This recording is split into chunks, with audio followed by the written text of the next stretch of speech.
Hello, hi, my name is Jason, and welcome to How I Learn, 8 Instructional Design Considerations infographic. Before I get into the infographic, I'll just pull back and see what we're looking at here. So I created the infographic through a Canva account and used a template, uploaded it to my Moodle course, hundreds of dollars a year. I use this LMS.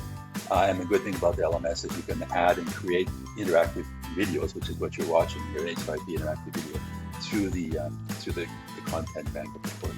So the interactive video, the H5P, allows for pop-up boxes like this to display information. So why an infographic? That I use an infographic? Well, infographics are useful. They provide a scheme or a mental model, and they provide a good visual hierarchy. Related to constructivism, I think, in the templates activate a prior learning, and they're cited as an instance of micro-learning. We've seen infographics used in the course as well here, and also I know the CRA uses them for their learning. To the list then, for me, number one, I'm all about the top 10 list, very easy way to digest information. An example of Doodle is chunking and classifying concepts to make them manageable for your memory, and they're sort of easy to digest information. Number two, when I'm learning or building learning, I need to start with the theory. I need to know it's connected to good learning, just like this assignment is making our thinking visible. So this assignment itself is supported by theory, asking us to display our general cognitive awareness, and using those two opportunities an opportunity for thinking and also making the learner's thinking visible, which is cited as an example of good on instruction. Pedagogy is important. We move from the general to specific, knowledge to application. That's Bloom. We knowledge and comprehension, then application, that's listening and making things visible. I use more of a trial and error, which is the reverse. That's also mentioned in the article, how that you can reverse Bloom's process. I would try a tool or an application and then see if it's connected to the knowledge. So as I said, that's listed in this article. Number three, accessibility, designing or learning is important to me. Playback rate, for example, you can adjust the use speed of a YouTube video, which I think is the greatest piece of sliced bread for me and my students.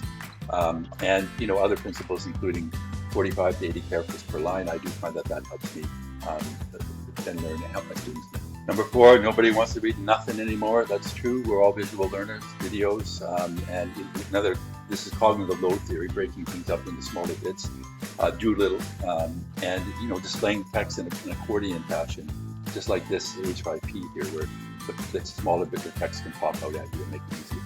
Number five, I want some bling. I want some feedback. I want some motivation. Help with the motivation when I'm learning. Gold stars, badges, sounds. A quiz here where you can, when you activate the quiz, you get some feedback, and you get that nice green and gold color scheme, which is motivating. Number six, I want to press the button. Yeah, it is about the interactivity, but not always. In the list of printed material that's in the course, it's useful for activating a different kind of learning, the skim and scan process. So when I'm in the course here, you can see that the list of all of the materials are presented in a PDF format. So if I want to be able to move through material quickly, that's more important than the interaction. So it's just about a different type of a different part of the thinking process. You won't have different materials for that. Number seven, time is of the essence. So I'm always thinking when I'm learning, how much time should I spend on this? Assignment's worth 15% of the course. How much time do we spend on this? So, plan, monitor, and control your resources. So this is cited in unpacking thinking. Time on task is important. And, I listed async as it because I think we're all becoming more async learners and having more control over our time and how we learn. So number eight, technology will save us, a bit tongue-in-cheek, but I do believe that technology is improving the learning process, certainly.